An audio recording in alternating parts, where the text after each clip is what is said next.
Değerli izləyicilər, videonu bəyənib kanala abunə olun ki, hər kəs son xəbərlərdən anında məlumatlansın. Müğənni Xatun Əliyeva maraqlı açıqlaması ilə diqqət çəkib. Xəbər verilir ki, o həmkarı Nadir Qafarzadənin oğlunun toyuna yazdırdığı məbləği açıqlayıb. Məclisə ailəmlə getmişdi. Toyda Nadir bizə VIP masa ayırtmışdı. Sağ olsun. Nə olsun ki, o kişilərin imkanları var. Onları necə ailəmlə, anamla bir masada əyləşdirim. İçki içə bilərlər, nalayiq sözlər danışarlar.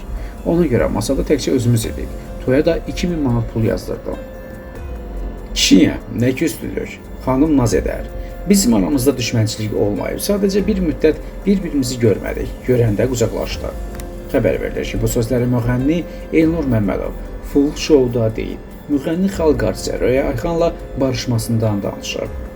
Bir sənət dostumuzun ailəsinin şad günündə qarşılaşdıq. Görüşdük, balalarımıza heyran olduğumuzu dedik, deyə Elnur əlavə edib.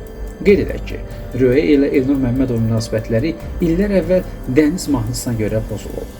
Röya açıqlamalarından birində Elnur haqda Vaqif Gərazadənin komandasında bir nəfərdən zəhləm gedir. Ömrümün axırına kimi ona nifrət edəcəyəm. Onunla heç vaxt barışmayacağam.